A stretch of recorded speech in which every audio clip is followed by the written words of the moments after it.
दीवाने तो बहुत देखे, मस्ताने तो बहुत देखे, मैंने बेशुमार बेहोश दीवानों को देखा, लेकिन इस पिंडाल के नीचे ऐसे दीवाने बैठे हैं जो बेहोशी में नहीं होश में बैठा। अगर सच है तो खामोश मत रहना। मैंने मुरीदों को भी बहुत देखा, अपने अपने पीर को मानने वाले दुनिया में बहुत है, लेकिन कलीमी दीवानों का जो रंग है ना बिल्कुल अलग है।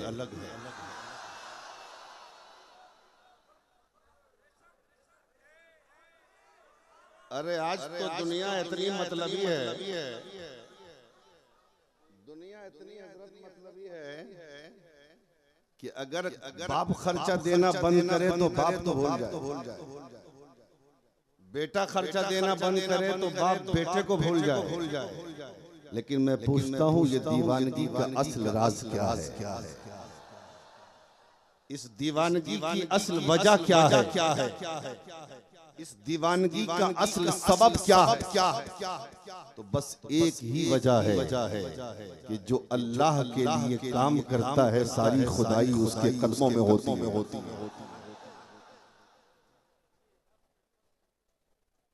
और अल्हम्दुलिल्लाह इस स्टेज से कोई ऐसी मुबालगा आराई वाली बात नहीं होगी जो मुबालगा करते करते झूठ हो जाए। जो भी बात की जाएगी वो सच। कलीमियों तुम अपनी किस्मत पे नाज करो। मैं किसी पीर की मुखालफत नहीं करता और हर मुरीद को यह हक है कि अपने पीर को माने और मानना चाहिए। और अगर कलीमी मानता है तो टेंशन क्या?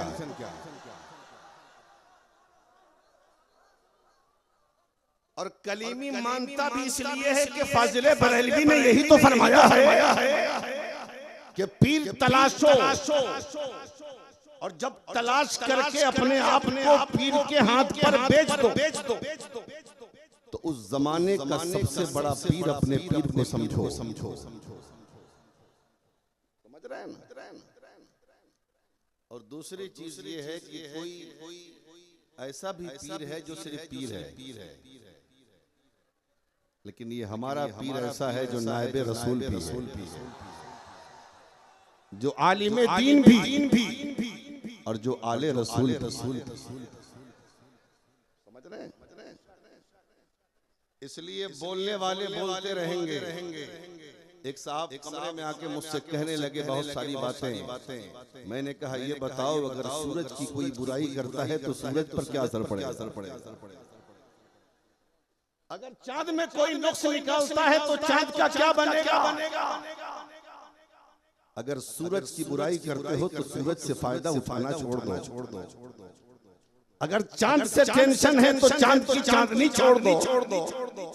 लेकिन छोड़ नहीं सकते मसऊद मिल्लत की जात, ये मदरसे की खूबसूरत इमारत और ये आज जो रिजल्ट मदरसे ने आपको दिया है ये क्या है?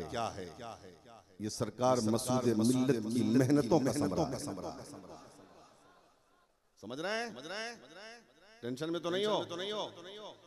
अब आज तो नहीं, लेकिन कभी ऐसा मौका मिला तो बताऊंगा कि पीर कहते किसे हैं, मुरीद कहा किसे जाता है। लेकिन आज जो तकरीर होनी है बहुत अहम तकरीर होनी है। हाँ, बेवक्त की शहनाई अच्छी नहीं होती, हम वक्त पे शहनाई बजाते हैं। हाँ, तैयार हैं आप? तकरीर सुनेंगे? जरा मोहब्बत से बोले या रसूलुल्लाह। तो एक बार दुरूद पाक पर अल्लाह सल्लल्लाहु अलैहि वसल्लम नहनु इबादु मुहम्मदिन सल्लल्लाहु अलैहि वसल्लम सल्लल्लाहु तआला अलैहि वसल्लम।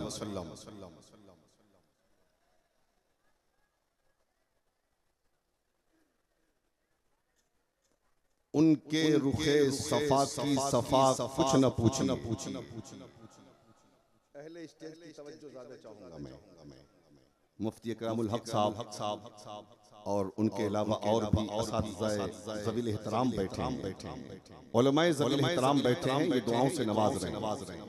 उनके रुखे सफा की सफा कुछ न पूछी। आई नए खुदा बखुदा कुछ न पूछी। आई नए खुदा बखुदा कुछ न पूछिए। जन्नत की सलसबील की कौसर की पूछिए। जन्नत की सलसबील की कौसर की पूछिए। उनकी गली की आबो हवा कुछ न पूछिए। उनकी गली की आबो हवा कुछ न पूछिए। और कौसैन तक पता है उस आका की सैर का। कौसैन तक पता है उस आका की सैर का। फिर क्या हुआ जो हुआ कुछ न पूछी। फिर क्या हुआ जो हुआ कुछ न पूछी। और अपने को दे दिया हमें ख्वाजा की शक्ल में। अब तो बोल दे यार। अपने को दे दिया हमें ख्वाजा की शक्ल में। मेरे नबी की शाने अता कुछ न पूछी। मेरे नबी की शाने अता कुछ न पूछिए। उनके रुखे सफा की सफा कुछ न पूछिए। और उनके हुजूर हाथ उठाने की देर थी। उनके हुजूर हाथ उठाने की देर थी। फिर क्या मिला जो मिला कुछ न पूछिए। फिर क्या मिला जो मिला कुछ न पूछिए। आई नए खुदा बखुदा कुछ न पूछिए। हजरात, इंसान दुनिया में दो चीजों से मोहब्बत करता है। इंसान दुनिया में दो चीजों से सबसे ज्यादा प्यार करता है। एक माल है और एक औलाद। माल से मोहब्बत का हाल ये है कि इंसान सुबह से लेके शाम तक कोशिश करता है। शाम से लेके सुबह तक मेहनत करता है ताकि माल जमा हो जाए। न उसे बारिश का ख्याल है, न उसे सर्दी का ख्याल है, न उसे गर्मी का ख्याल है, न उसे धूप की तपिश का ख्याल है, न उसे भूख और प्यास की शिद्दत का ख्याल है, न उसे अपने आराम का ख्याल है। बस ये है रहने के लिए मकान नहीं, एक मकान बन जाए। चलने के लिए एक गाड़ी नहीं, एक गाड़ी बन जाए। इंसान दूसरी इंसान मुकम्मल तौर पर कोशिश करता है।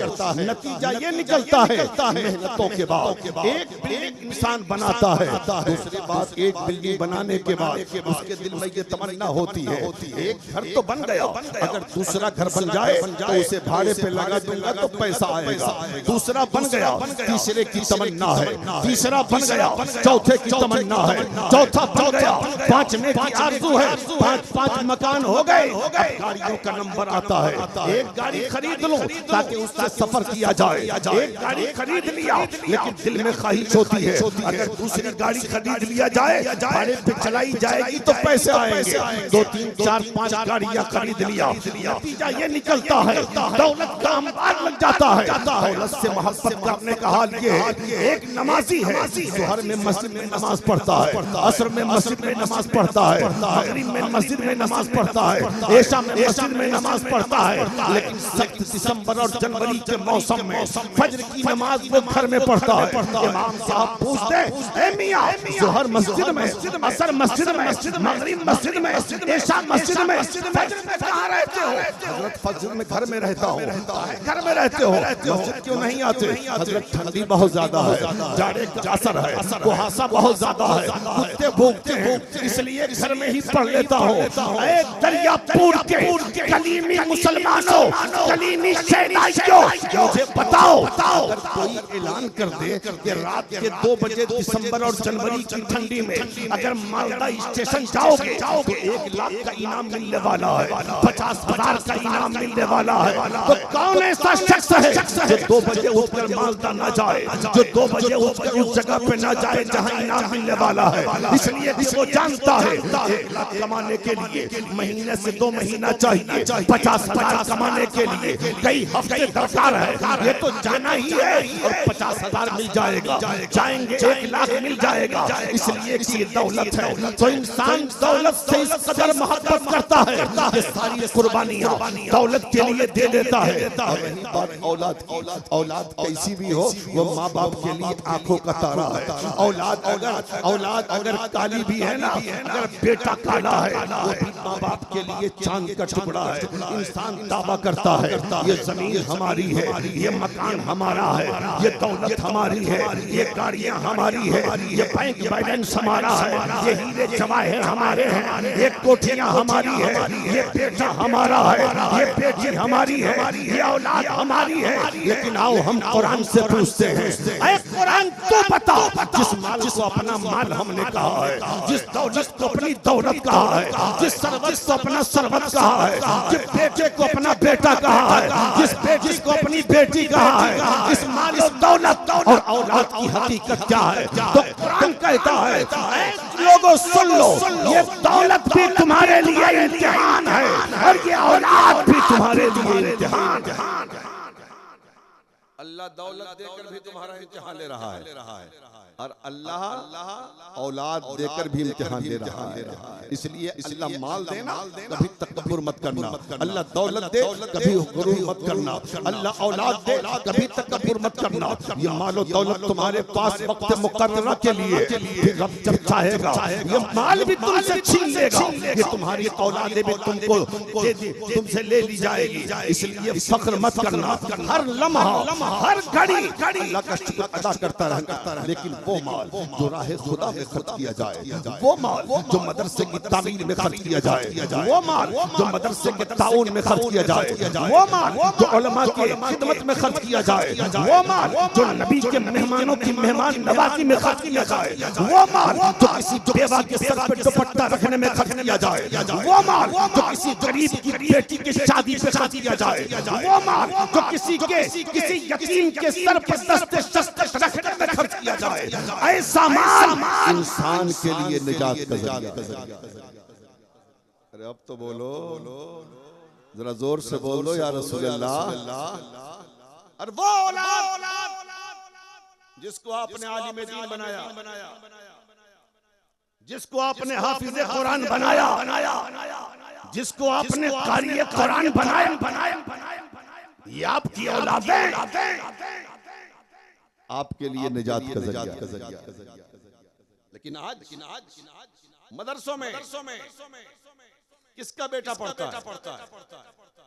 रिक्शा चलाने वाले, तांगा चलाने वाले, मजदूरी करने वाले, ईंटा उठाने वाले का, मिस्त्री का बेटा पढ़ता है। इसलिए कि अमीरों को मतलब क्या है, करोड़पति को मतलब क्या है, लखपति को मतलब क्या है? अमीर तो कहता है हमारा बेटा डॉक्टर बनेगा, अमीर तो कहता है हमारा बेटा इंजीनियर बनेगा, अमीर तो कहता है हमारा बेटा प्रोफेसर बनेगा, अमीर तो सोचता है हमारा बेटा पायलट बनेगा। मैं कहता हूँ ऐसा नहीं है कि डॉक्टर बनाना गलत है या इंजीनियर बनाना गलत है या प्रोफेसर बनाना गलत है। दरियापुर के मुसलमानों पैसा दे, अपने बेटे को डॉक्टर बनाओ, इसलिए कि हमारे समाज को डॉक्टर की जरूरत है। अल्लाह दौलत दे, अपने बेटे को इंजीनियर बनाओ, इसलिए कि हमारे समाज को इंजीनियर की जरूरत है। अल्लाह पैसा दे, अपने बेटे को प्रोफेसर बनाओ, इसलिए कि हमारी जमात को प्रोफेसर की जरूरत है। अल्लाह पैसा दे तो पायलट बनाओ अपने बच्चे को,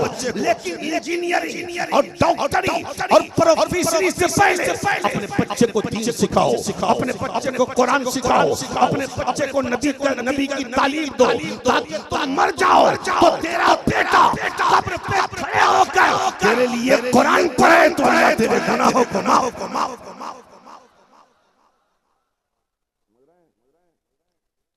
एक बात जान लो, ये जो है ना, ये जो बच्चे हैं ना, ये जन्नती चेहरे, ये इस पे देख लो। समाज में मौलवियों का तबका समाज में सबसे कमजोर तबका माना जाता। क्यों भाई? इनके पास पैसे नहीं, इनके पास दौलत नहीं, इनके पास सरबत नहीं, लेकिन ये माल से तो गरीब हो सकते हैं, दिल से गरीब है। जाहिरी तौर पर तो दौलत इनके पास नहीं, लेकिन जो दौलत इनके पास है वो किसी के पास नहीं। समझ रहे हैं? इसलिए कभी किसी आलिम को हकीर मत समझना। और सुन लो, ये बच्चे हैं ना, इनको मैं बादशाह कहता हूँ। ये तलबा जो है ना मदरसे में पढ़ने वाले, आपकी ज़कात की रकम पर, आपके फितरे की रकम पर, आपके सदकात को खाकर, आपके अतियात को खाकर, ये जो हाफिज़ कुरान बनते हैं, ये जो आलिम दीन बनते हैं, ये कारी कुरान बनते हैं, इन्हें मैं अपनी ज़बान में राजा कहता हूँ, मैं अपनी ज़बान में महाराजा कहता हूँ, मैं अपनी ज़बान में बादशाह कहता हूँ, मैं इन्हें शहंशाह कहता हूँ, मैं इन्हें बहुत बड़ा कहता हूँ। आप कहोगे मौलाना पागल हो गए हो, हम चंदा न दे तो ये भूखे मर जाए, हम ज़कात निकाल कर मदरसे को न दे तो मदरसा न चल सके, हम अगर फितरे की रकम मदरसे को न दे तो मदरसा न चल सके। ये हमारी ज़कात और फितरे की रकम पे पलने वाले बच्चे ये राजा कैसे हो गए, ये महाराजा कैसे हो गए, ये शहंशाह कैसे हो गए, ये बादशाह कैसे हो गए। हुजूर सरकार मसूदे मिल्लत बैठे हैं, जरा इनकी बारगाह में ज़ानुए अज़ा करो और तय करके हज करो हज़रत। ये मौलाना ने जिसको आपने बुलाया, ये मदरसे के बच्चे को बादशाह कहता है, ये राजा कहता है, ये महाराजा कहता है, तो हुजूर मसूदे मिल्लत फरमाएंगे, बेटा ये वो नहीं कह रहे, ये मुस्तफा का फरमान। जोर से बोलो, जोर से यार, और मोहब्बत से बोलो या रसूल अल्लाह। देख लो, साबित कर रहा हूँ। बैठे आप अपनी बस्ती के 10-20 अमीरों को इकट्ठा करो, जिसमें करोड़पति हो, लखपति हो, अरबपति हो, बड़ी बड़ी बिल्डिंगों में रहने वाले, कीमती खाड़ियों में रहने वाले, बड़े बड़े पैसे वाले, समाज में जिनकी पूछ है, इकट्ठा करो। और इकट्ठा करने के बाद उसको अपने महल्ले के कब्रिस्तान के पास से गुजार दो, और गुजारने के बाद हिंदुस्तान के बड़े बड़े ताल्लुक सवाल लिखो, मुफ्ती साहब क़िबला अस्सलाम वालेकुम, मैंने अपने महल्ले के 10 अमीरों को अपने कब्रिस्तान के पास से गुजार दिया है। अब ये बताएं कि अमीरों के गुजरने से कब्र वालों का कोई फायदा हुआ? बोलो जवाब क्या है? बोलो जवाब क्या आएगा? सारे दानिस्ता ये जवाब देंगे कोई फायदा ना हुआ। लेकिन आप पलट के एक सवाल और करो, हजरत हमारे मिशन के मदरसे में पढ़ने वाला एक 8 साल का बच्चा, एक 10 साल का बच्चा हमारे मदरसे हमारे बस्ती के कब्रिस्तान के पास से गुजर गया है। सरकार ये बताएं कोई फायदा हुआ इनको? कोई फायदा हुआ कब्र वालों को? हर दानिस्ता जवाब देगा हाँ। क्या फायदा हुआ? तो फायदा ये हुआ कि छोटे से बच्चे के कदमों की बरकत का हाल ये है कि जब ये गुजरा है, अल्लाह ने 40 रोज के लिए मुर्दों से आता। और ये मैं नहीं कहता, ये मुस्तफा फरमान। आलिम या तालिब इल्म किसी महल्ले के कब्रिस्तान के पास से गुजर जाए, अल्लाह ताला 40 दिन के लिए कब्र वालों से लेता है। अब बताओ ये बच्चे जिनके कदमों का हाल ये है कि जो गुजर जाए 8 साल 10 साल का बच्चा अल्लाह ताला कब्रों वालों से उठा ले 40 दिन के लिए। अगर ये दुआ कर दे तब बताओ तुम्हारा बिगड़ा मुकद्दर कैसे नहीं संभलेगा। इसलिए मैं पूरे हिंदुस्तान में अपनी कौम को एक पैगाम देता हूँ, कौम के लोगों अगर परेशान हाल हो, अगर मुसीबत ज़दा हो, अगर बेरोजगार हो, अरे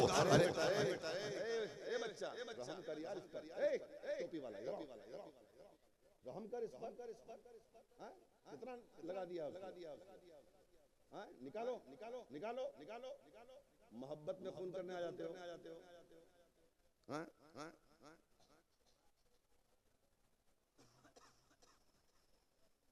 सुनो इधर, मैं कर रहा था कि अगर बेरोजगार हो, परेशान हाल हो, मुसीबत ज़दा हो और बीमार हो, रोजगार से नहीं लगे हो, मुसीबतों ने चारों तरफ से घेर लिया है, तो एक मशवरा देता हूँ, घर में जाओ, इमाम साहब से दुआ बाद में कराना, मुफ्ती साहब से दुआ बाद में कराना, अल्लामा साहब से दुआ बाद में कराना, खतीब साहब से दुआ बाद में कराना। अगर माँ जिंदा है घर में तो अपनी माँ के पास चला जा और माँ के पास जाकर माँ के कदमों को चूम कर अम्मी जान बीमार हुई दुआ कर दीजिए, अल्लाह शिफा दे दे, बेरोजगार हो दुआ कर दीजिए, अल्लाह शिफा दे दे, परेशानियों से घिरा हुआ हो दुआ कर दीजिए, अल्लाह परेशानियों से निजात दे दे। कसम खुदा की, अगर बूढ़ी माने तो पत्ता उठाकर अपनी तोतली ज़बान से तुम्हारे लिए दुआ कर दिया, अल्लाह ताला माँ की दुआ को रद्द नहीं फरमाएगा। माँ की दुआ की वजह से अल्लाह तुम्हारी मुसीबतों को दूर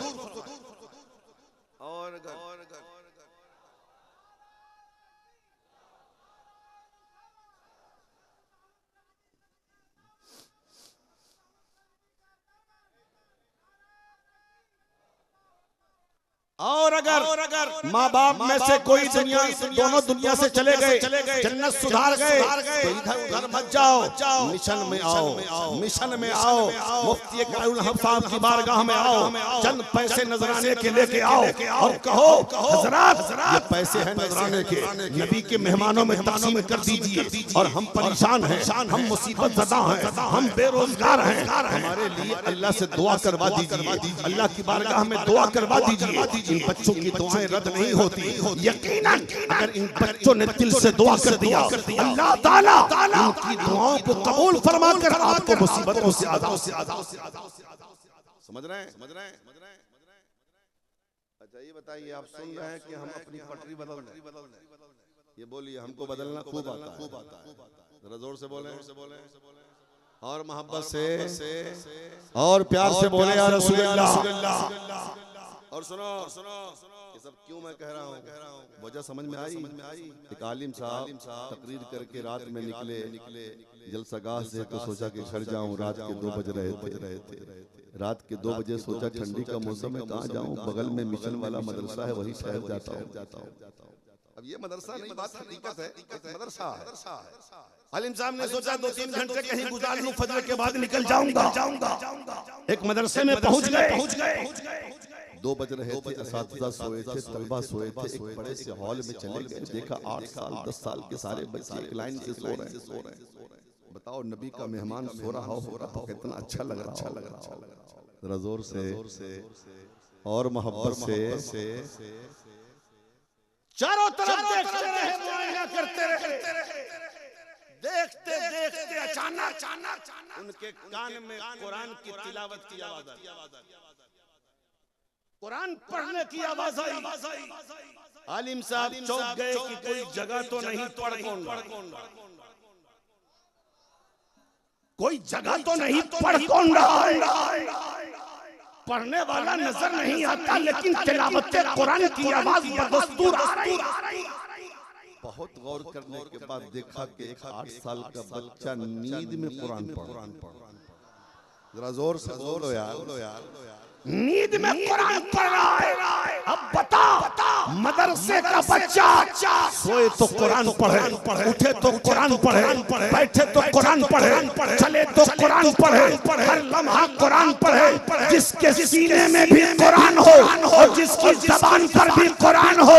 अगर बताओ उस बच्चे ने दुआ कर दी तो बता अल्लाह तेरे मुकद्दर को सवार देगा कि नहीं। इसलिए उलमा से मोहब्बत करो, उलमा की ताज़ीम करो, हाँ उलमा की खिदमत करो। हमारा आलिम कितना बड़ा साबिर होता है, देख रहे हज तनख्वाहों के ताल्लुक से पूरी दुनिया में एहतजाज होते हैं, आलिम कभी एहतजाज नहीं करता। ठीक है, इस तरफ मैं नहीं जाऊंगा, मैं सीधी बात करूं। हाँ, अपने बच्चे को डॉक्टर बनाओ, इंजीनियर बनाओ, प्रोफेसर बनाओ, पायलट बनाओ, दीन सिखाओ, दीनदार बनाओ, और साथ में आशिक रसूल बनाओ। बोलो आशिक रसूल बनाओ, आशिक अहले बैत बनाओ। और जब आशिक अहले बैत आशिक रसूल होगा तो टेंशन कुछ नहीं।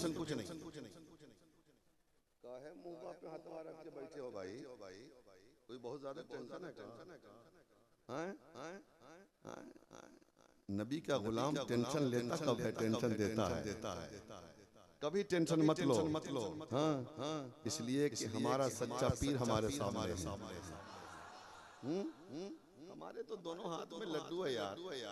कोई अगर बदमाशी कर रहा हो कि खाली ये लोग पीर साहब को मानता है, पीर साहब को मानता है, तो हजरत सिर्फ पीर साहब थोड़ी ना, हजरत एक आलिम दीन भी है, औलादे अली भी है, औलादे गौसुल आजम भी है। सिलसिला मिलता है गरीब नवाज का। हम तो इनके हिंदुस्तान में रहते हैं, हम तो इनके मुल्क में रहते हैं। हमारी हिफाजत की जिम्मेदारी इन बुजुर्गों की है। और आज हिंदुस्तान जो सलामत है, ये सिलसिले चिश्तिया और सिलसिले कादरिया के बुजुर्गों के कदमों। इसलिए सुन लो, बुजुर्गों में कोई इख्तिलाफ नहीं। गौसे आजम भी हमारे, गरीब नवाज भी हमारे, मखदूम अशरफ भी हमारे, महबूबे इलाही भी हमारे, बाबा फरीदुद्दीन गंज शकर भी हमारे, महबूबे इलाही भी हमारे, हाँ, कुतुबुद्दीन बख्तियार काकी भी हमारे, मखदूमे बिहारी भी हमारे, अलाउल हक कंडवी भी हमारे, इमाम अहमद रजा भी हमारे। हर अल्लाह का वली हमारा। और सबसे बड़ी बात यह है कि हम कादरी हैं। जो कादरी है वो सब है, जो कादरी नहीं वो कुछ नहीं। मैंने एक बात याद आ गई, तो सुन लो आप।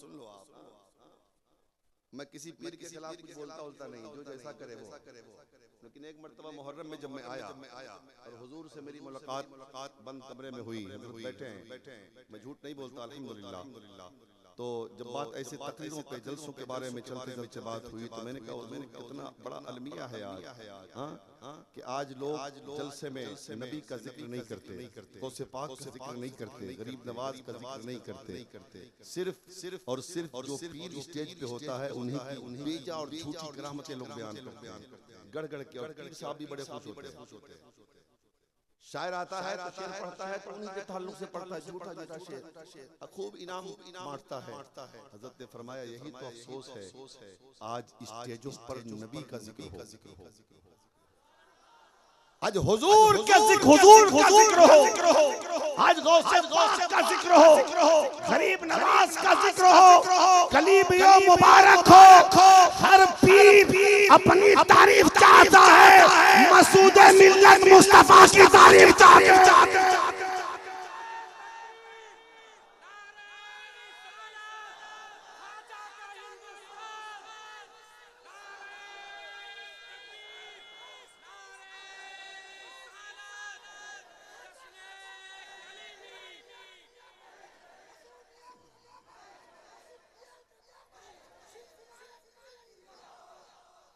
मैं अर्ज ये कर रहा था, कलीमियों, ये सिलसिले कलीमिया असल में सिलसिले चिश्तिया है,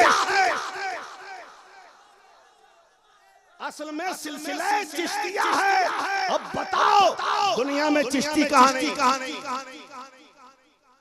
दुनिया में चिश्ती कहाँ नहीं। तो मुबारक हो, हर पीर अपनी करामतें बयान करवाता है, किताबों में लिखवाता है, अशार पढ़वाता है। लेकिन सरकार मसूदे मिल्लत कहते हैं बेटा स्टेज पर मुस्तफा का जिक्र किया करो, स्टेज पर गौसे आज़म का जिक्र करो, स्टेज पे गरीब नवाज का तज़किरा। और यही तो सच्चे पीर की निशानी है, जो अपने आप को छुपाए। जो सच्चा पीर होता है, जो सच्चे में वली होता है, वो अपने आप को छुपाता है। और जितना छुपाता है उतना अल्लाह उसे छाप देता है। मसूदे मिल्लत अपने आप को छुपाते रहे, पूरे जमाने पे अल्लाह ने छाप। इसीलिए तो ये दीवानगी, ये मस्तानगी है, ये मोहब्बत के नगमे है, ये जम्मे गफीर है। नहीं तो हमने तो पीर साहब को ऐसे पीर साहब को देखा स्टेज पे आते हैं तो 10-20 लोग रहते हैं, बाकी कुर्सियां रहती हैं। समझ रहे हैं? आप बोले तकरीर सुनोगे, सच्ची में सुनोगे? हाथ उठाओ, कौन नहीं सुनेगा? सुनोगे ना? अरे वाह, बड़े अच्छे लग रहे हो यार, कसम खुदा की। हाँ, मोहब्बत से बोल दो या रसूल अल्लाह, और प्यार से बोलो या रसूल अल्लाह। हाँ, तो मैं अर्ज ये कर रहा था, अपने बच्चों को दीनदार बनाओ और दीनदारी के साथ अपने बच्चे को आशिक रसूल बनाओ। ये आखिरी बात है, मैं खत्म कर रहा हूं। दीनदारी के साथ अपने बच्चे को आशिक रसूल बनाओ। अब मैं जब कहूंगा तो आप कहेंगे मौलाना आशिक रसूल बनाने का तरीका क्या है? आशिक रसूल कैसे बनाया जाए? मैं कहूंगा बहुत आसान है आशिक रसूल बनाना। अपने बच्चे को दुरूद पाक आदि बनाओ। अपने बच्चे को दरूद पाक का आदि बनाओ। इसलिए कह रहा हूँ आशिक रसूल बनाने को, डॉक्टर बनेगा हो सकता है गुमराह हो जाए, इंजीनियर बनेगा हो सकता है गुमराह हो जाए, प्रोफेसर बनेगा हो सकता है गुमराह हो जाए, मौलवी बनेगा हो सकता है गुमराह हो जाए, हाँ मुफ्ती बनेगा हो सकता है गुमराह हो जाए। कितने डॉक्टर गुमराह हो गए, कितने इंजीनियर गुमराह हो गए, कितने प्रोफेसर गुमराह हो गए, कितने मौलवी गुमराह हो गए, कितने मुफ्ती गुमराह हो गए। गुमराह हो सकता है, लेकिन अगर इंजीनियर भी होगा आशिक रसूल भी होगा, डॉक्टर भी होगा आशिक रसूल भी होगा, प्रोफेसर भी होगा आशिक रसूल भी होगा, आलिम भी होगा आशिक रसूल भी होगा, मुफ्ती भी होगा आशिक रसूल भी होगा, तो कभी गुमराह हो सकता है न उसके ईमान और अकीदे का कोई सौदा।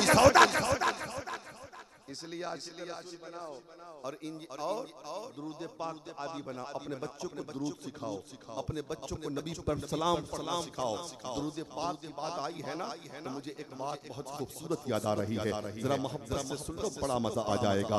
एक किताब है दुरूद शरीफ की, जिस किताब का नाम दलाइलुल खैरात शरीफ है। क्या नाम है? क्या नाम है? क्या नाम है? अरे बोलो ना, नाम यार बोलना था, खाली दांत दिखलाएगा सब। बोलो दलाइलुल खैरात। क्या नाम है? दलाइलुल खैरात शरीफ दुरूद शरीफ की किताब है। और खुशखबरी सुन लो, सिलसिले चिश्तिया के बुजुर्ग, सिलसिले चिश्तिया में आज भी इस किताब को वजीफे के तौर पे पढ़ी जाती है। समझ रहे हैं? वजीफे के तौर पे पढ़ी जाती है। और बुजुर्गों ने फरमाया अगर तुम्हारा कोई काम नहीं होता, तुम्हारी दुआएं कबूल नहीं होती, तुम परेशान हो, तुम मुसीबत के मारे हो, तो एक हफ्ते में इस किताब को पढ़ो और पढ़ने के बाद इस किताब के वसीले से तुम रब की बारगाह में दुआ मांगो, अल्लाह ताला तुम्हारी तमाम नेक दुआओं को कबूल फरमाए। जरा जोर से बोल। अगर जिंदगी बाकी रही तो कभी पढ़ लेना इस किताब। सोमवार से शुरू है, सोमवार मंगल बुध जुमरात जुमा उसमें बना हुआ है सब। इतवार को खत्म करना है, दुआ करना। समझ रहे हैं? 800 दुरूद पाक इस किताब में है। शुरू भी दुरूद शरीफ से है और खत्म भी दुरूद शरीफ पर है। इस किताब को लिखने वाले मिस्र के बहुत बड़े आलिम हजरत शेख मोहम्मद बिन सुलेमान अल जजूली हैं। आओ मैं बताता हूँ, हजरत शेख मोहम्मद बिन सुलेमान अल जजूली से किसी ने सवाल किया, हजरत ऐसी किताब लिख डाली जो शुरू भी दुरूद शरीफ से है और खत्म भी दुरूद शरीफ पर है, आखिर इस किताब को लिखने की कोई खास वजह है क्या, कोई खास सबब है क्या? हजरत शेख मोहम्मद बिन सुलेमान अल जजूली कहते हैं हाँ खास वजह है, खास सबब है, बता दीजिए कौन सी वजह है और कौन सा सबब है। हजरत शेख मोहम्मद बिन सुलेमान अल जजूली फरमाते हैं, एक दिन मिस्र में मैं सफर कर रहा था, सफर करते करते जोहर की नमाज का वक्त आया या असर की नमाज का वक्त आया। जब नमाज का वक्त आया तो नमाज पढ़ने का ख्याल आया, नमाज पढ़ने का ख्याल आया तो वजू का ख्याल आया। मैंने सोचा कि पानी मिल जाए तो वजू कर लो और वजू करके नमाज पढ़ लो। अल्लाह वजू के लिए पानी तलाशते परेशान हो गया, कहीं पानी ना मिला। उससे देखा कि एक जगह कुआं है, उस कुआं के पास पहुंचा, देखा कुआं में पानी तो है लेकिन कुएं का पानी बहुत नीचा है और उसी कुएं से सटा हुआ एक गरीब मुसलमान का घर है और उस गरीब मुसलमान के घर पे एक 7 साल की बच्ची खेल रही है। मैंने सोचा कि अगर रस्सी मिल जाए और डोल मिल जाए तो कुएं से पानी निकाल लो और पानी निकाल कर वजू कर लो, वजू करके नमाज पढ़ लो। लेकिन न वहां पे रस्सी है न डोल है, परेशान हो गया कि पानी निकालूं कैसे। इसी फिक्र में था, इसी सोच में था कि देखा कि 7 साल की बच्ची जो छत पे खेल रही थी उसने मुझे मुतफक्किर पाया। तो मुतफक्किर देखकर उस बच्ची ने मुझसे पूछा, चाचा कौन है आप, किस लिए खड़े हैं आप, क्या वजह है, क्या सोच रहे हैं? हजरत शेख मोहम्मद बिन सुलेमान को चेहरे से तो नहीं पहचानती थी लेकिन नाम से वो जरूर जानती थी। हजरत शेख मोहम्मद बिन सुलेमान ने कहा मेरी बेटी वजू के लिए पानी चाहिए और पानी कुएं में तो है लेकिन कुएं का पानी बहुत नीचा है और पानी निकालने के लिए रस्सी और डोल चाहिए। यहाँ पे न रस्सी है न डोल है, पानी निकले कैसे? हजरत शेख से वो बच्ची 7 साल की कहती है ऐ मेरे चचा ये तो बताएं आप हैं कौन? हजरत शेख मोहम्मद बिन सुलेमान कहते हैं जानना चाहती हो मैं कौन हूँ? हजरत शेख से वो कहती है हाँ। हजरत शेख ने कहा मेरा नाम शेख मोहम्मद बिन सुलेमान अल जज़ूली है। इतना कहा हजरत शेख की ज़बान से ये जुमला निकला है, वो बच्ची चौंक गई। चौंक के कहती है वही मोहम्मद बिन सुलेमान अल जज़ूली जिनके इल्म फज़ल का चर्चा मिस्र की शाहराहों पर है, जिनकी विलायत की दास्तान मिस्र के घरों में पढ़ी जाती है, जिनकी करामतों के चर्चे हर मिस्री ज़बान पर है। हाँ हाँ मैं वही मोहम्मद बिन सुलेमान अल जज़ूली हूँ।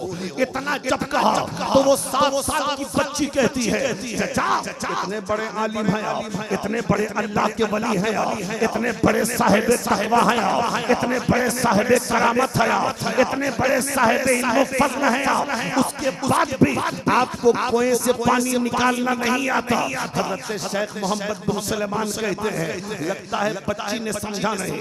हजरत शेख ने कहा बेटी पानी तो निकलता लेकिन जब रस्सी और डोल होते तब तो, यहाँ पे न रस्सी है न डोल है, आखिर पानी निकले कैसे? हजरत शेख से वो 7 साल की बच्ची कहती है दरियापुर में आने वाले इस्लाम इसके शहजादों गौर से सुनना। वो 7 साल की बच्ची मेरी माँ बहनों तुम भी सुन लेना, वो 7 साल की बच्ची एक आलिम दीन से कह रही है, एक अल्लाह के वली से कह रही है, एक इल्म फज़ल के ताजदार से कह रही है चाचा आपको बगैर रस्सी डोल के पानी निकालना नहीं आता, मैं बताती हूँ बगैर रस्सी डोल के पानी निकलता। अरे जोर से बोल दीजिए और मोहब्बत से बगैर रस्सी डोल के पानी निकलता कैसे है?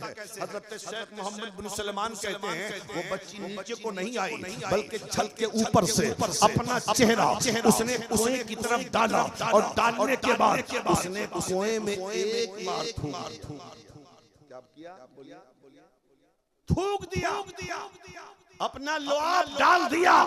हजरत शेख कहते हैं जैसे उसका थूक कुएं के अंदर जाता है कुएं का पानी उछल कर अब तो बोल दो यार जोर से और बोलो यार रसूल अल्लाह। कुएं का पानी उछल के ऊपर को आ गया। हजरत शेख देखते रह गए। वो 7 साल की बच्ची कहती है चचा पानी कुएं से ऐसे निकलता है। अब जाए वजू कर ले। हजरत शेख कहते हैं मैं वजू करना भूल गया। एक तरफ उसकी करामत देख रहा हूँ, दूसरी तरफ उसकी उम्र देख रहा हूँ। हमारे घरों में भी 7 साल की बच्चियां, हमारे घरों में भी 8 साल की बच्चियां हैं और एक 7 साल की बच्ची वो जिसके लुआब की बरकत का हाल ये हुआ कि कुएं का पानी फव्वारा बनके ऊपर से जारी हो गया। हजरत शेख मोहम्मद बिन सुलेमान कहते हैं बेटे वजू तो मैं बनाऊंगा जरूर, लेकिन ये बता कि तुझे इतना ऊंचा मकाम कैसे मिल गया? जरा अरे ठेला गाड़ी कहाँ है? सुभान अल्लाह तो कहना है ना। पीरो मुर्शिद को खुश करना है तो अल्लाह की पाकी बयान करो, अल्लाह की किबरियाई बयान करो, हुजूर की नबूवत और रिसालत का इकरार और ऐलान करो। बोलो या रसूल अल्लाह।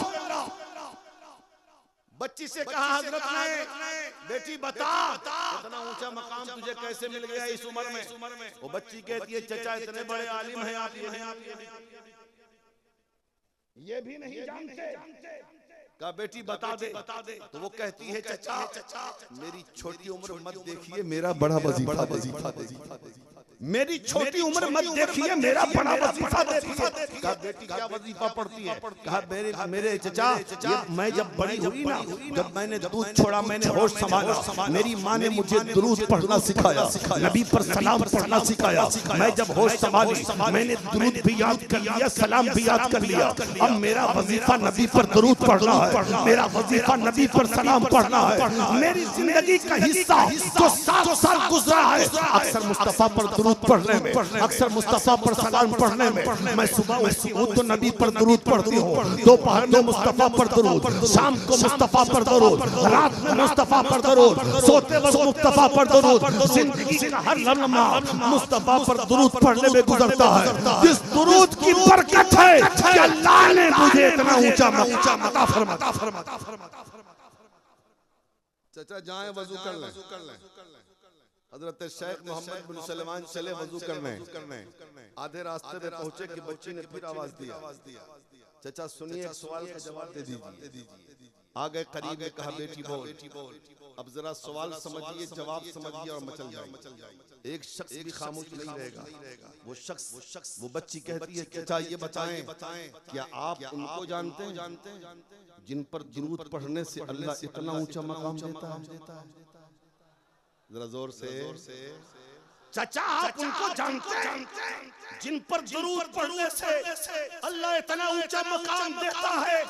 अब बताओ हम जैसा मौलवी होता, मौलाना खलील साहब जैसा आलिम होता, मुफ्ती इकरामुल हक साहब जैसा आलिम दीन होता, स्टेज पे बैठे उलमा की तरह आलिम होते तो कहते ये 7 साल की बच्ची मुझसे पूछ रही है कि आप जानते हैं, हम नहीं जानेंगे तो कौन जानेगा। लेकिन बाहरे हज़रत शेख मोहम्मद बिन सलमान अल गज़ूली जब 7 साल की बच्ची ने सवाल किया चाचा क्या आप उसे जानते हैं जिन पर दुरूद पढ़ने से अल्लाह इतना ऊंचा मकाम देता है? हज़रत शेख ने कहा बेटी मैं जानता तो जरूर हूँ, लेकिन लगता है कि तू मुझसे ज्यादा उन्हें पहचाने। लगता है तू मुझसे ज्यादा उन्हें पहचानती है। तू बता दे कौन है? तू बता दे कौन है वो? चाचा बता दूं कौन है? चाचा बता दूं कौन है वो? चाचा बता दूं कौन है वो? हाँ मेरी बेटी बता दे कौन है वो? अब जरा उस बच्ची का जवाब सुनना। वो बच्ची कहती है चाचा वो रहमत वाले मुस्तफा, वो रहमत वाले मुस्तफा है। जब वो जंगलों में चले जाते हैं तो जंगल के दरिंदे भी अपनी झाड़ियां छोड़कर उनके दामने रहमत से लिपट जाया करते हैं, दामने करम से लिपट जाया करते हैं। वो रहमत वाले मुस्तफा है। पर दुरूद पढ़ने से अल्लाह ऊंचा मकाम। हजरत शेख मोहम्मद बिन सलमान ने वहीं पर खड़े खड़े ये सोच लिया ऐसी किताब लिखूंगा जो शुरू भी दुरूद शरीफ से हो और खत्म भी दुरूद शरीफ पर हो। उसी किताब को लिखा तो नाम रखा दलाइलुल खैरात शरीफ, जिसको अकाबरीन ने पढ़ा, बुजुर्गान दीन ने पढ़ा, सिलसिला चिश्तिया के बुजुर्गों ने पढ़ा और बुजुर्गों ने पढ़कर आज तक जिसको अपने वजीफे में शामिल कर रखा है। इसलिए मैं कहना चाहता हूँ अगर कब्र में रोशनी चाहते हो, अगर बेरोजगारी है, अगर परेशानी हाली है, कभी अल्लाह तौफीक दे मार्केट से उस किताब को खरीदो और खरीद कर 1 हफ्ता पढ़ो, फिर देखो दिलों को कितना सुकून मिलता। इसलिए मेरे भाई अपने बच्चों को आशिक बनाओ, अपने बच्चे को आलिम दीन बनाओ, अपने बच्चे को हाफिज कुरान बनाओ। समझ रहे हैं? और दीवानगी कहा गया है, सिर्फ दीवाना मत बनाओ, दीवाना बनना चाहिए। समझ रहे हैं ना? दीवाने की नजरों को जहां देख रहा है और दीवाना खुदा जाने कहां देख रहा है। और पीर से मोहब्बत की दीवानगी का हाल बड़ा अजब होता है यार। मुझे एक कहानी गरीब नवाज की याद आ रही है, कह दो तो सुना दें। एक कहानी गरीब नवाज की सुनोगे? जरा मोहब्बत से बोलो या रसूलुल्लाह। जब सरकार गरीब नवाज अजमेर शरीफ आए ना तो सरकार गरीब नवाज ने अपना खेमा लगा लिया। जब खेमा लगा लिया तो एक हिंदू लड़का बाहर में पढ़ता था, उसका बाप नहीं था, सिर्फ उसकी माँ थी उसके घर में। वो पढ़ के आया कहीं से और रोजाना खानकाहे गरीब नवाज के सामने से गुजरता। असर मगरिब के दरमियान, बस सुनो 5 मिनट की बात सुन लो, असर मगरिब के दरमियान गुजरता तो देखता कि गरीब नवाज बहुत जोर जोर से रो रहे हैं, बहुत बहुत जोर जोर से रो रहे हैं। एक दिन वो देखता रहा, दूसरे दिन देखा, तीसरे दिन जब देखा तो जाके माँ से कहा, अम्मी जान ये मुसलमानों के बाबा को हो क्या गया? जब मैं गुजरता हूँ खानकाह के सामने से, खेमे के सामने से तो देखता हूँ ये रोता क्यों है? तो माँ ने कहा जाके पूछ ले बाबा रोता क्यों है? चौथे दिन जब गया देखा गरीब नवाज रो रहे हैं असर मगरिब के दरमियान। वो नौजवान लड़का खेमे में पहुंच गया, जाके कहता है बाबा रोते क्यों, वजह क्या है? तो गरीब नवाज कहते हैं मुझे अपने पीर की याद आ रही। अब तो बोल दे मेरे लाल। गरीब नवाज कहते हैं मुझे पीर की याद आ रही। वो नौजवान कहता है क्या कोई पीर की याद में भी रोता है क्या? तो गरीब नवाज कहते हैं तुझे रोना है, बोल तुझे रोना है?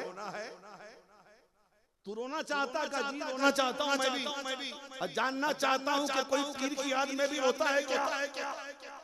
कहा रोने के लिए तो 2 शर्त। एक शर्त यह है कि मुसलमान बनना पड़ेगा, दूसरी शर्त यह है कि मेरा मुरीद बनना पड़ेगा। जरा जोर से कहा ठीक है अम्मी से पूछ के आता हूँ। चला गया घर, अम्मी जान बात ऐसी है, अगर इजाजत दे तो कट जा। माँ ने कहा तो जिद्दी है, जो चाहता है वही करता है, जा मुसलमान भी हो जा मुरीद भी हो जा। वो चला मुसलमान भी हो गया, गरीब नवाज का मुरीद भी हो गया। और जब मुरीद हो गया तो कदमों में अपना सर रख दिया, हुजूर आपको छोड़ के कहीं नहीं जाऊंगा। 1 महीना गुजर गया, 2 महीना गुजर गया, 3 महीना गुजर गया, 4 महीना गुजर गया, 5 महीना गुजर गया, 6 महीना गुजर गया। और 6 महीने में जलवत में गरीब नवाज के साथ, खलवत में गरीब नवाज के साथ, खाना पीना गरीब नवाज के साथ, इबादत और रियाजत गरीब नवाज के साथ, हर काम गरीब नवाज की बारगाह में हर तरीके से जब 6 महीना गुजर गया तो पीर ने नौजवान से कहा 3 दिन की तेरी छुट्टी। क्या हुआ? काहे बीच में टेंशन देते हो? पीर ने क्या कहा बोलो? गरीब नवाज ने कहा 6 महीना बहुत तुमने खिदमत किया है, 3 दिन जा घर रह गया। इसने सोचा कि 3 दिन की तो बात है, चला जाता हूँ, फिर 3 दिन के बाद चला। ये चला गया घर, चला गया घर। अब गया था बड़ी खुशी से कि मामला 3 दिन का है, फिर तो आ जाऊंगा। पहुंच गया शाम को घर, और जूजू रात आ रही है इसकी बेचैनी बढ़ रही है। ऊपर छत पे चला गया। माँ रोटी लेके आई से कहा कि रोटी नहीं खाऊंगा। क्यों? कहा पीर की याद आ रही। रोटी नहीं खाऊंगा। क्यों? पीर की याद आ रही है। जूजू रात गुजर रही है ना, इसकी सिसकियां बढ़ रही है। जब आधी रात गुजरी तो बहुत तेज रोने लगा, नींद को सो दूर। माँ ने कहा बेटा रोता क्यों? कहा पीर की याद आ रही है। सोता क्यों नहीं? कहा पीर की याद आ रही है। खाता क्यों नहीं? कहा पीर की याद आ रही है। पीता क्यों नहीं? कहा पीर की याद आ रही है। इसी तरीके से रात गुजर गई। सुबह माँ से उस बच्चे ने कहा अम्मी जान चले जाइए गरीब नवाज की बारगाह में, एक रात गुजरना मुश्किल है, 3 दिन कैसे गुजरेगा पीर के बगैर? जाइए और कहिए कि मुझे बुला ले। जोर से कहिए मुझे बुला ले। पहुंच गई खानकाह गरीब नवाज के यहाँ। जब गरीब नवाज के यहाँ पहुंची तो उसकी माँ को देख कर गरीब ने बताओ बीबी क्या बात है? कहा मेरा बेटा कल तो गया है, रात भर सोया नहीं, खाना नहीं खाया है, पानी नहीं पी रहा है। कहा क्या रहा है? कहता है पीर की याद आ रही। पीर की जुदाई में रो रहा, पीर की याद में रो रहा है, बुला लीजिए। गरीब नवाज फरमाते हैं अभी तो एक ही दिन गुजरा है, थोड़ा और गुजर। दूसरी रात बेचैनी पड़ी। सुबह हुई माँ से कहा हम भी जान जाइए पीर के पास नहीं तो मर जाऊंगा मैं। जुदाई बर्दाश्त नहीं है। अलग रहना कबूल नहीं है। माँ दौड़ती हुई गई गरीब नवाज के पास, आका अब तो बुला लीजिए, मर जाए। रो रो के उसका बुरा हाल है। गरीब नवाज को रहम आ गया। गरीब नवाज फरमाते हैं, बुला ले मेरे मुरीद को, बुला ले मेरे खादिम को, बुला मेरे गुलाम को। उस बच्चे को लेकर उसकी माँ गई, सामने गरीब नवाज खड़े हैं। वो जब अंदर कदम रखता है, गरीब नवाज उधर से आगे बढ़े, ये इधर से बढ़ा। 20 रास्ते पे जाने के बाद दोनों पीरों मुरीद आपस में गले मिलके इतना रोए कि जमाना आज भी तारीख में महफूज है। हजरत गरीब नवाज फरमाते हैं, मेरे मुरीद ये बता, खाना क्यों नहीं खा रहा था? आका आपकी याद आ रही थी। पानी क्यों नहीं पी रहा था? आका आपकी याद आ रही थी। सो क्यों नहीं रहा था? कहा आपकी जुदाई ने सोने नहीं दिया। गरीब नवाज फरमाते हैं, मेरे मुरीद क्या तू ये सोच रहा है कि तू नहीं खाया मैं खाया? क्या तू नहीं खाया और मैं खा लिया? सुन, जब से तू गया है ना, तू वहां नहीं खाया है, मैंने यहाँ रोक। क्या तू सोच रहा है कि तू नहीं सोया, मैं सो गया हूँ? तुझे वहां घर पे नींद नहीं आई, मुझे खानकाह में नींद नहीं आई। ये रिश्ता देखो पीरो मुरीद का। इसलिए मुसलमानों, अच्छा जब पीर मिल जाए और जब दिख जाओ तो दिल से मोहब्बत करो, दिल से प्यार करो। अब तुम्हें सलूट है। मैंने इतना तो देखा है और मैं पीछे में भी इस बात का जिक्र करता हूं कि सरकार मसूद मिल्लत जो कह दे, जो इशारा कर दे, जो हुक्म दे दे, कलीमी दीवानों के लिए वही आखिरी फैसला। और जब इंसान किसी से मोहब्बत करता है दुनिया में, हुजूर फरमाते हैं मैदान महशर में भी उनका हश्र उन्हीं के साथ। तो कलीमियों, तुम खुश नसीब हो कि तुम सरकार दुल्हनिया से मोहब्बत करते हो। सरकार मसूद मिल्लत से मोहब्बत करते हो। सरकार मसूद मिल्लत से मोहब्बत करते हो। तुम्हारे हाथों में आले अली का दामन है, औलाद रसूल का दामन है, अहले बैते नबूवत का दामन है, मुस्तफा की आल का दामन है। यहाँ भी कामयाब हो, मैदान महशर में भी तुम्हारे हाथ में ही नहीं।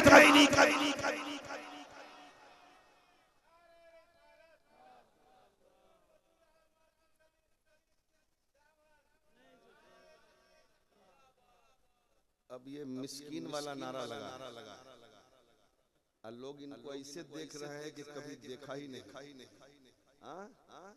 क्या ख्याल? अरे नारा ही लगाना है तो उंगली कटा के शहीद में नाम क्यों लिखाते हो? जरा 20 नारा लगा।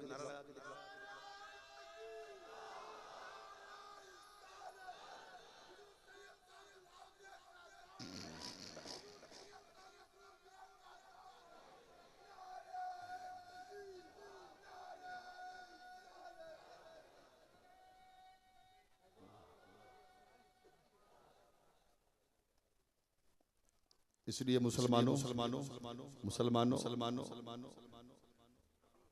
हम अल्लाह से दुआ करते हैं कि अल्लाह ताला सरकार मसूद मिल्लत की उम्र में बेपनाह बरकत अता फरमाए। हमारी कौम को ऐसे पीर की जरूरत है। हमारे मुल्क को, हमारे समाज को, हमारे लोगों को ऐसे पीर की जरूरत है जो अपने लिए दौलत नहीं जमा करे, दीन का काम करे। ये दीन का ही तो काम है ना। हजरत ने फरमाया था मुहर्रम में कि मौलाना दुआ कीजिए कि मदरसे जितने बन गए अल्लाह करे कि ये चलता रहे।